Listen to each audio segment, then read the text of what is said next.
spotlight on the most iconic Big Apple songs from the past century. That's right. It includes everything from Frank Sinatra's The Brooklyn Bridge to the Ramones' Rockaway Beach, Suzanne Vega's Tom's Diner, and everything in between. Fox 5's Jennifer Williams gives us a tour. I come from Bed-Stuy. From Brooklyn to the Bronx, there's a new exhibit that lets you tap into the soundtrack of NYC, borough by borough.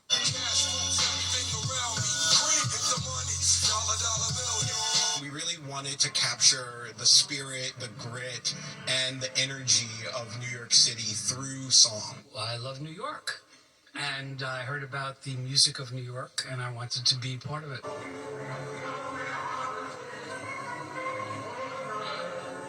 The Museum of the City of New York's Songs of New York exhibit opened on Friday. The exhibition takes you from 1920 all the way to 2020 and features 130 different songs that really capture what New York City is and highlights the creativity and artistry of New York City and the boroughs. It's really just retrospective. I'm from New York. I love New York, and just to see the history of it is amazing. And what makes this exhibit so unique is that it's so interactive. All you have to do is step on a borough. It's highlighted on the map. A song accompanying the borough is played, and you get a little information about the song.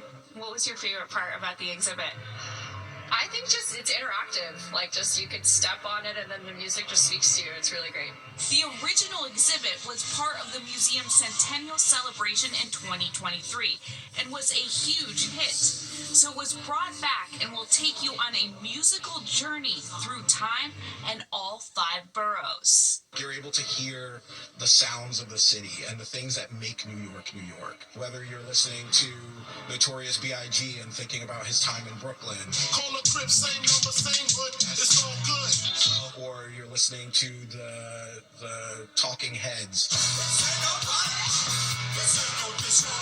And so you're really able to transform yourself and take yourself back into a decade that has long passed. And this iteration offers a complement visual component with photos directly from the museum's collection. So when you visit the exhibition, you'll see these photographs that feature LL Cool J and KRS-One and Tito Puente in their element, performing and hanging out in the city. In East Harlem, Jennifer Williams, Fox 5 News. And you know the best part of that? What's that? It's indoors. There you go. Yeah, indeed. Look at that. Yeah, it's like a movie for the winter. You go there, warm up. All right, you can do that this week because it's a chilly one. At least today we had sunshine, okay? It was cold, it was very windy, but there was no rain. A lot of sunshine through the tri-state area, barely a cloud in the sky. Those winds are going to start to relax. They've already calmed down a little bit, but the bar is pretty low as far as that's concerned because we had very strong wind gusts throughout the day, and we still have strong wind gusts, just not as strong. Still have a dangerous wind chill for our overnight hours into tomorrow. It's going to feel a lot cooler than it actually is. A snow chance ahead for Thursday, just a slight one, and a pretty cold week overall. So here's the temperature difference that we're facing. From this time yesterday, we're about 12 degrees cooler in New York and up to 15 for Hartford, 14 for Bridgeport. But we're kind of steadying out for the next few days. So right now it feels like 16 degrees in New York City, 17 if you're down the shore in New Jersey, and just 12 up in the Hudson Valley. Meanwhile, Monticello's already dipping into the negatives for their wind chill right now, feeling like -1. And when we got up to a high of 35 degrees in New York City, most of us were in the mid to upper 30s. A little lower for Hartford, only got up to 33, and Poughkeepsie just a high of 30 degrees today. And usually we're about 42, 43 degrees, so we were a decent amount below average. And it was just 3 years ago that we set the record high for 68 degrees. What a time. We can make ourselves feel a little bit better though, because Boston only had a high of 30, Chicago a high of 9, and Minneapolis, their high temperature today was -2 degrees. Now we have this polar air that's dipping all the way down into parts of Texas. And as this week progresses, we're looking at some dangerous conditions for the middle of the country. I'm talking wind chill in -50, -60 degrees. So at least we won't be that cold as we go into this week. So the reason for the winds is this area of low pressure. Remember them? They brought us a little bit of some snow and rain over the weekend, mixing with this area of high pressure. They're kind of fighting for control right now, squeezing out those strong wind gusts. But as that area of high pressure gets closer to us, things will calm down a bit more. Even the winds will get a little bit lighter. So Tuesday and Wednesday, pretty clear, and the winds will die down really by Wednesday. Now, we are tracking the snowstorm. A lot of people have been asking about it as we've been getting over the weekend. Right now, it looks like it's a little bit south of New York City. South and central Jersey have a better chance of getting some snow late Wednesday into Thursday. We still could see a little bit of snow in New York City, parts of Long Island, and maybe the coastal parts of Connecticut, because most of it is offshore. It would affect those coastal areas, not so much inland, but it's too early to tell, really, and the models kind of keep switching up, but it looks to be a little south of New York, and that's our only chance for precipitation this week. Tonight, our low is 18 degrees, mostly clear, but still keeping those strong winds. Most of us will be in the teens, but we are 10 for Poughkeepsie and just 3 for Monticello, and then tomorrow highs just in the mid to upper 20s, but remember, most of the day is going to feel like single-digit temperatures.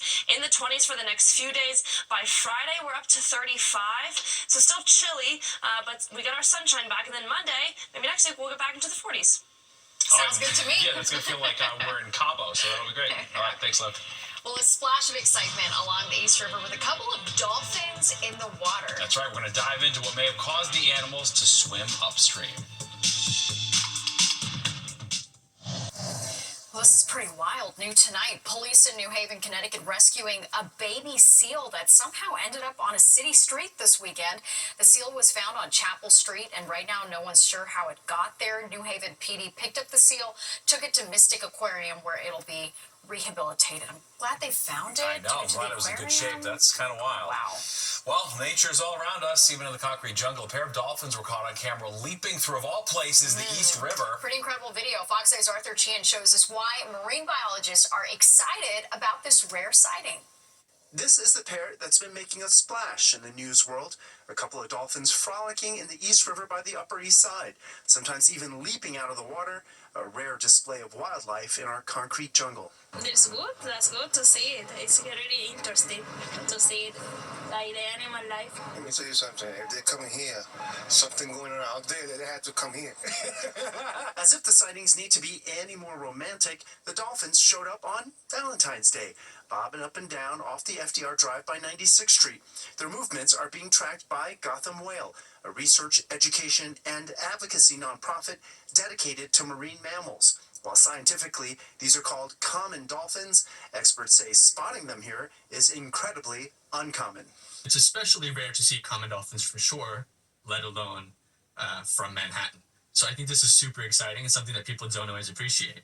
Something else to appreciate here is that the dolphins are healthy and could be feeding on fish that's now known to exist in the East River, a river that was once so polluted, wildlife would have a hard time surviving. The waterways around our city now are cleaner now than they've been in a century. And we're seeing a lot of life coming back to our city shores. Gotham Whale is hoping that New Yorkers inspired by this sighting will get involved simply by letting the group know when they spot any marine mammals in the East River. That way the group can study and observe them. All with the aim of keeping hopes for healthy marine life in our waterways afloat along the East River. Arthur Chian, Fox 5 News. That is a great Pretty sign. amazing. Yeah, the water's getting cleaner. Well, there's more of the 10 o'clock news straight ahead. But first, here's a look at what's coming up next on Good Night New York. Saturday Night Live celebrating 50 years live from New York. The 3-hour show brought back some popular cast members and segments. Frequent host and guest Steve Martin delivered the opening monologue. Sketches featured SNL alumni like Will Ferrell, Kristen Wiig, Eddie Murphy, Bill Murray. Delivered a special weekend update tribute, and Adam Sandler sang one of his original tunes to honor the show. Many of the SNL regular guests were also featured, including Paul Simon and Paul McCartney. I mean, it was like who wasn't there? It's everybody. Yeah. It's amazing. So cool, fun. Once every 50-year event. All right, let's get to Liv now. Boy, this map's got a lot going on behind you, Liv. Nothing we're not used to by now. Just really strong wind gusts. I mean, wind gusts won't be as bad tomorrow, but we're still expecting peak wind gusts about 25 to 35 miles an hour. And temperatures only getting up into the mid to upper 20s, teens if you're in Monticello. But because of those strong wind gusts, we're not going to feel like this the whole day. We're going to feel like single digits and teens. It stays chilly Wednesday, Thursday. We're tracking a chance of some showers, possibly to the south of us, of snow, and then just chilly for the weekend, but at least it looks dry. Very well. All right. Sounds good, Liv. Thank you. And don't go anywhere. Good night, New York.